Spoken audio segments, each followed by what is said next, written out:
কখনো কি শুনেছেন কোনো দেশের সরকার পাখির বিরুদ্ধে যুদ্ধ ঘোষণা করেছে? শুনতে অবাক লাগলেও এমনটাই হয় চীনে।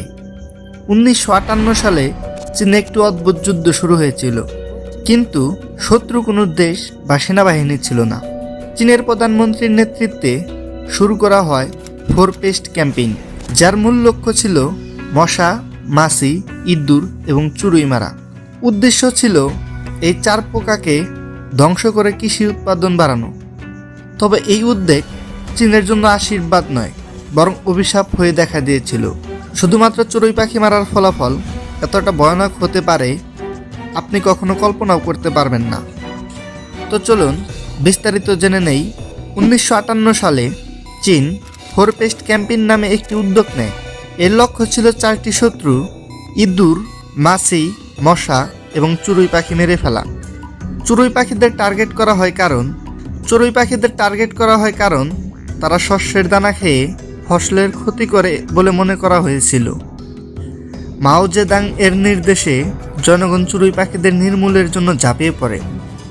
কিভাবে এই অভিযান চালানো হয়? মানুষ হাঁড়ি, পাতিল, ঢোল ইত্যাদি বাজিয়ে চড়ুই পাখিদের ভয় দেখিয়ে আকাশে উঠতে বাধ্য করে। পাখিরা ক্লান্ত হয়ে মাটিতে পড়ে যেত এবং মারা যেত। পাখিদের বাসা খুঁজে তা ভেঙে ফেলা হয়। ডিম এবং বাচ্চাগুলোকেও ধ্বংস করা হতো। চড়ুই পাখিদের গুলি করে মারা হয় এবং খাদ্যে বিষ প্রয়োগ করা হয়। এর ফলাফল ছিল খুবই ভয়ানক।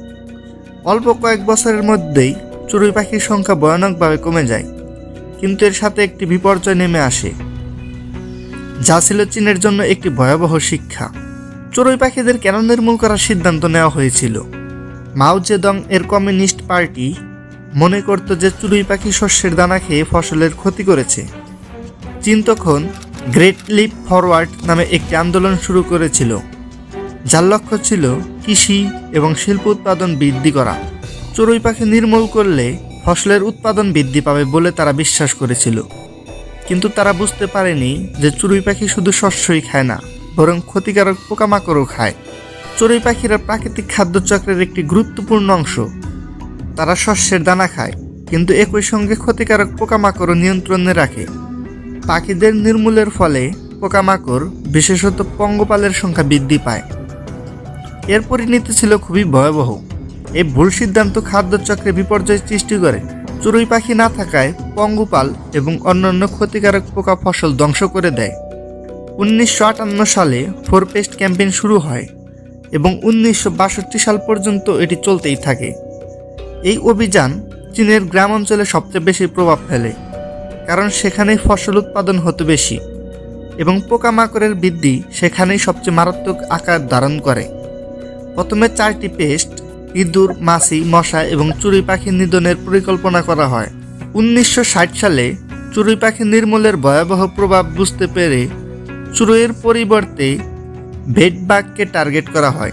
চীনের নেতা মাও জেদং এই উদ্যোগের প্রধান পরিকল্পক ছিলেন। কমিউনিস্ট পার্টি এই ক্যাম্পেইনের বাস্তবায়নে নেতৃত্ব দেয়। সরকারের নির্দেশে সাধারণ জনগণ, ছাত্রছাত্রী, কৃষক সবাই এই অভিযানে অংশ নেয়। তারা পাত্র বাজিয়ে, ঢোল পিটিয়ে পাখিদের তাড়ায়, পাখিদের বাসা ধ্বংস করে এবং ডিম বাচ্চা মেরে ফেলে। অনেক সময় শিশুরাও এই কাজে অংশ নিত। চড়ুই পাখি নির্মূল করার ফলাফল কি হয়েছিল? চড়ুই পাখি নির্মূলের পর চীনে মারাত্মক পরিবেশগত ভারসাম্যহীনতা দেখা দেয়। চড়ুই পাখি না থাকায় পঙ্গপাল এবং অন্যান্য ক্ষতিকারক পোকামাকড়ের সংখ্যা বেড়ে যায়। পঙ্গপালের আক্রমণে চীনের কৃষিক্ষেত্র ধ্বংস হয়ে যায়। ফসলের উৎপাদন আশঙ্কাজনকভাবে কমে যায়। ফসলের উৎপাদন কমে যাওয়ার ফলে 1959 থেকে 1961 সালের মধ্যে চীন ভয়াবহ দুর্ভিক্ষ দেখা দেয়। প্রায় 4.5 কোটি মানুষ এই দুর্ভিক্ষে মারা যায়। তবে অনেক বিশেষজ্ঞরা মনে করেন এই দুর্ভিক্ষে 4.5 কোটিরও বেশি মানুষ মারা গিয়েছিল। এটি মানব ইতিহাসের সবচেয়ে বড় দুর্ভিক্ষগুলোর একটি। চড়ুই পাখি নির্মূলের কারণে খাদ্যচক্র ভেঙে যায়।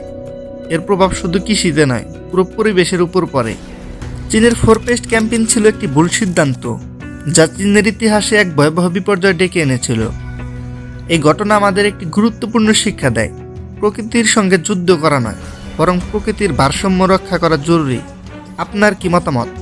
আপনি কি মনে করেন প্রকৃতির ভারসাম্য রক্ষার জন্য আমাদের কি ভূমিকা থাকা উচিত? কমেন্টে আপনার মতামত জানান।